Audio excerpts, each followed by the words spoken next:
dia, galera. Estamos aqui em mais um encontro para falarmos sobre dilatação térmica.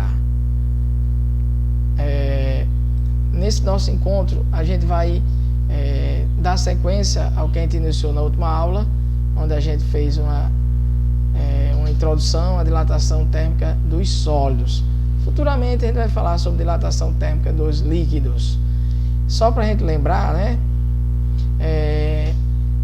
A dilatação térmica dos sólidos envolve forças entre os átomos. Essas forças atômicas, quando os átomos estão muito próximos, essas forças são basicamente repulsivas.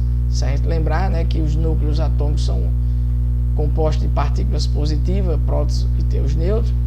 Então, na distância muito curta, você tem forças basicamente repulsivas. Em distância muito grande, pessoal, em termos atômicos, nós temos força basicamente atrativa. Daí você tem a formação, né, dos compostos, da matéria no seu estado sólido. Uma vez que essa distância não é, em termos atômicos, não é tão pequena, a distância grande, você teria essa força atrativa que manteria a ligação, né, desses átomos. E existe aquela posição, a posição de equilíbrio, que seria um equilíbrio entre as forças, que nesse caso, quando você tem essa distância de equilíbrio, a gente teria o que a gente chamaria uma força elástica. Isso nos levaria que os átomos se comportariam, né, devido à sua vibração, como um sistema massa-mola, onde os átomos estariam vibrando próximo a essa posição de equilíbrio. Então, se a gente conseguisse ver, né, os átomos em um sólido, você teria esses átomos vibrando nessa posição de equilíbrio. Então, quando você aumenta a temperatura, né, a vibração aumenta, a oscilação dos átomos aumenta. Claro que se você baixa a temperatura, a oscilação diminui, a vibração diminui, né, e você teria um menor distanciamento entre os átomos.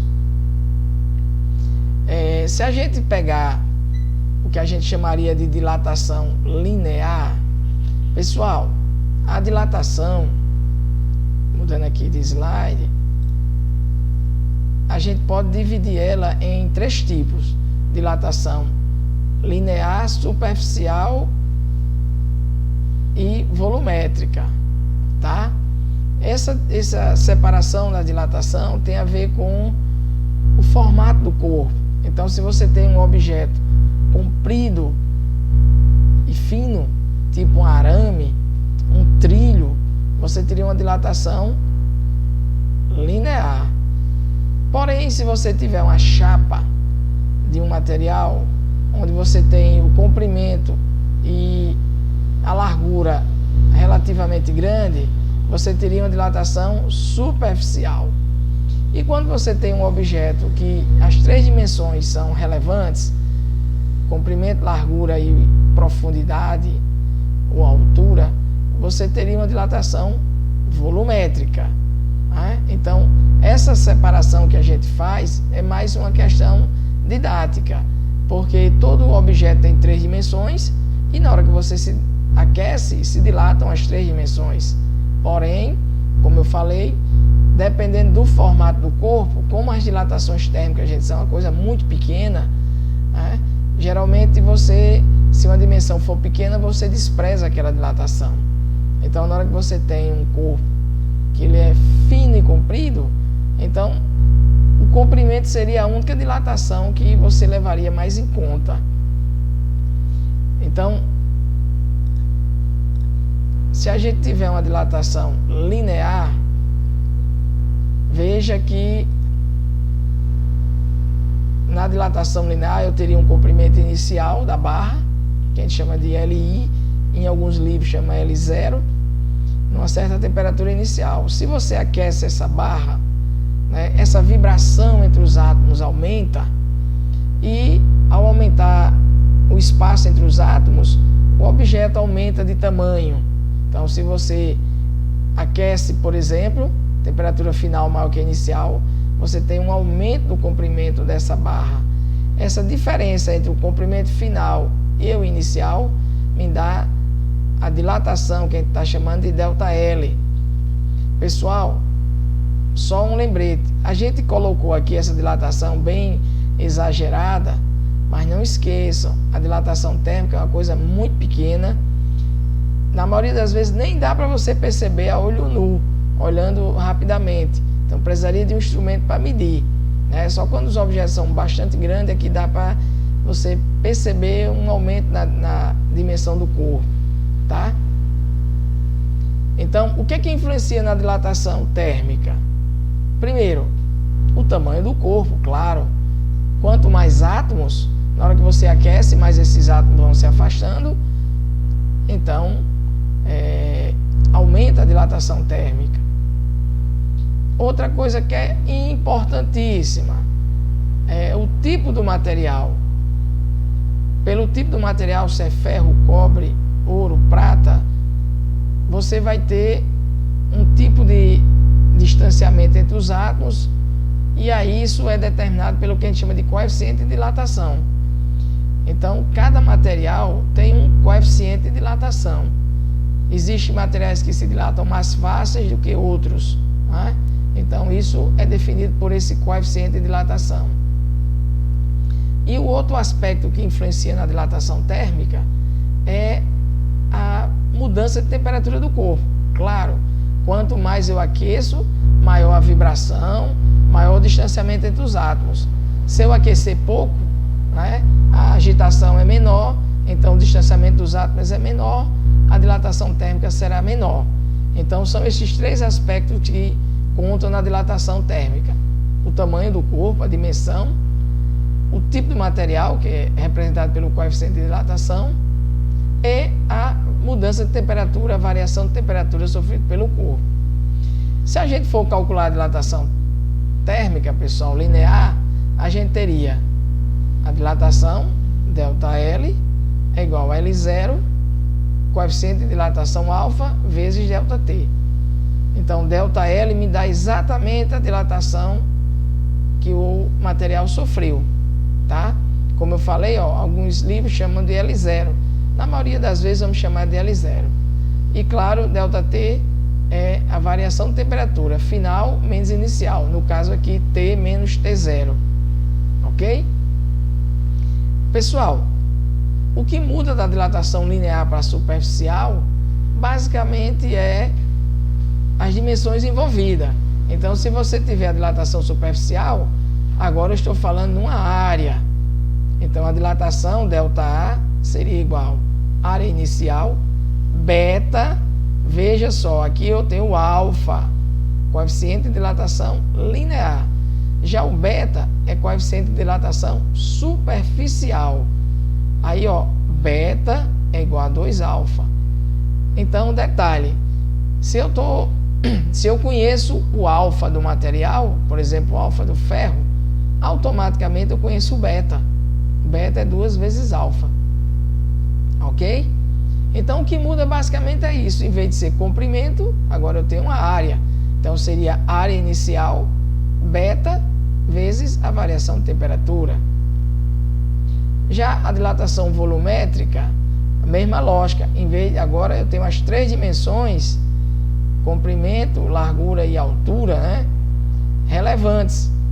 Então, em vez de falar em comprimento ou área, eu falo em volume. Então, ΔV é igual a V0, gama, ΔT. Gama segue a mesma lógica do beta, pessoal. Gama é 3 vezes alfa. Então, se beta leva em conta 2 dimensões, gama leva em conta as 3 dimensões. Por isso que gama é 3 vezes alfa. Então, pessoal, a dilatação tem a ver com o afastamento dos átomos. Cada material tem suas características de se dilatar mais ou menos e tem a ver com a variação de temperatura do corpo. Pelo formato do corpo, a gente classifica em dilatação linear, superficial ou volumétrica. Lembrando, né, pessoal, quando for área, por vezes a gente vai ter que lembrar de como calcular a área de alguns objetos. Então, se a gente tiver um retângulo, base vezes altura, Se for uma esfera, uma bola, no caso, se for superficial, né, seria um círculo. Então, a área é π vezes o raio ao quadrado. Então, às vezes, a gente vai ter que lembrar como calcular a área, né, de alguns formatos geométricos. A mesma coisa do volume. Por exemplo, se eu tenho o cubo, então o volume é o produto das três dimensões, que é um cubo, seus lados são iguais, seria o lado ao cubo, né? Se for, por exemplo, um paralelepípedo, um tijolo, comprimento, largura, altura, o produto das três dimensões. Já se for uma bola, né, uma esfera, 4/3 de πr3. Então, por vezes, a gente vai precisar saber calcular a área ou o volume para calcular a dilatação. Se a gente pegar aqui um exemplozinho bem simples,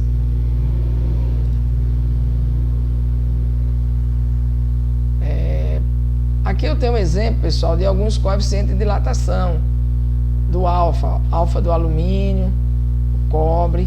Então veja, o alumínio se dilata mais que o cobre. Aí eu tenho o vidro, que se dilata menos. O zinco, ele se dilata bem mais do que o cobre e um pouco mais que o alumínio. Já o chumbo se dilata bastante, né? O aço se dilata não tanto, né?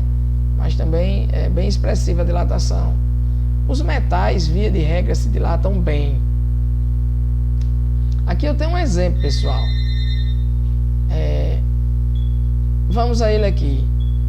A dilatação térmica dos sólidos é um fenômeno importante em diversas aplicações de engenharia, como construções de pontes, prédios e estradas de ferro.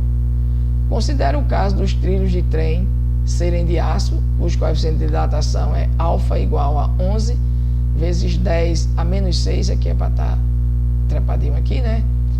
Graus Celsius a menos 1. Isso aqui é a unidade, né, do alfa.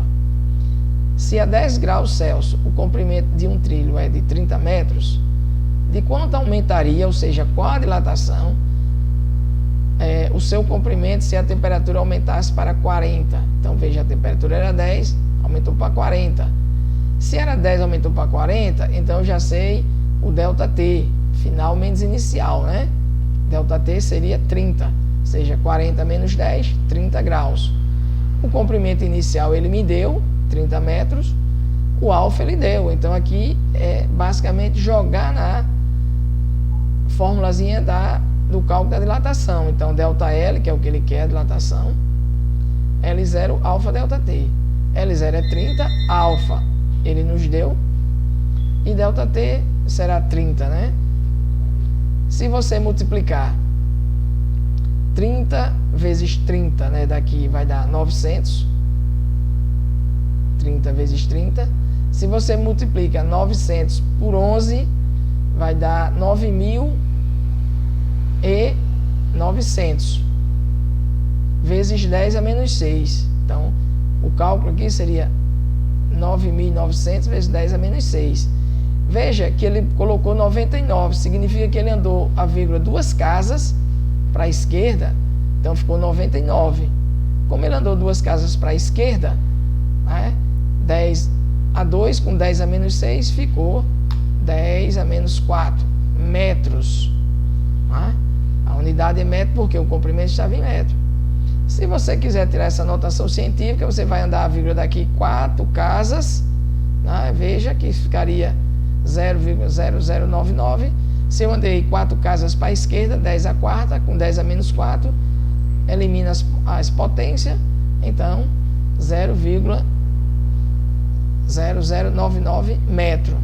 Que se você colocar em centímetro, pessoal, vai dar 0,9 centímetro, ou seja, 9 milímetros. Veja, um trilho de 30 metros, ele se dilatou menos que 1 centímetro. Por isso que a gente coloca, né? A dilatação é uma coisa muito pequena, que na maioria das vezes você nem percebe, tá? Um outro exemplozinho aqui, que é um exemplo bem comum, que é uma barra bimetálica. Essa barra, pessoal, é muito usada em dispositivo de controle de temperatura. Então, alguns sensores, alguns alarmes, tem dentro dele um mecanismo desse. São duas barras firmemente ligadas. Veja, uma de aço, uma de zinco aqui. Se você olhar o coeficiente de dilatação das duas, né? O zinco, ó, é bem maior que o do aço. Então, o zinco se dilata mais que o aço. Então, essas barras são coladas, uma firmemente presas uma na outra. Então, vamos aqui ao exemplo. Os componentes de uma lâmina bimetálica são o aço e o zinco. Os coeficientes de dilatação linear desses metais são, respectivamente, 1,2 vezes 10 a menos 5 e 2,6 vezes 10 a menos 5. Em uma determinada temperatura, a lâmina apresenta-se retilínea. Quando aquecida ou resfriada, ela apresenta uma curvatura. Explique por quê. Então veja, ele está mostrando, primeiro a lâmina encurvou para cima no aquecimento e depois ela encurvou para baixo no resfriamento. Pessoal, o que é que você tem que lembrar aqui? Essas duas lâminas estão presas uma na outra, firmemente. Então, uma não vai passar da outra. Elas vão se dilatar juntas. Só que o zinco, que é o material de baixo, se dilata mais que o de cima. Então, quando você aquece, o zinco irá crescer mais que o aço. Como eles são firmemente presos, um não passa do outro, então, para compensar o aumento do tamanho do zinco, essa lâmina vai encurvar para cima, porque quem está aqui por fora, né, tem um comprimento maior. Então, por isso que essa lâmina, quando aquecida, vai encurvar para cima. Já quando você esfria, então, o que é fácil de aumentar de tamanho, de crescer, também é fácil de contrair. Então, o zinco, do mesmo modo que ele se dilata bem, ele também se contrai bem. Então, quando você esfria um material, que ele tem um coeficiente de dilatação grande, tanto ele pode crescer muito quando aquece, como ele pode contrair muito quando esfria. Então, na hora que você tem um esfriamento, o zinco vai se contrair mais que o aço. Então, o tamanho do zinco ficará menor que o aço. Então, nesse caso, o aço é quem ficará maior. Então, para compensar agora, a lâmina encurva para baixo, né, de forma que o aço fique, né, maior que o zinco. Então, esse exemplo da lâmina bimetálica, gente, é muito legal, porque você tem vários dispositivos, como alarme contra incêndio, que o circuito elétrico, quando dá o aquecimento, ele é acionado por essa lâmina. Quando ela encurva, devido ao aquecimento do ambiente, essa lâmina encosta, né, na parte que liga o circuito elétrico e aciona o alarme contra incêndio. Então, essas lâminas são muito usadas. Então, pessoal, é isso. Nossa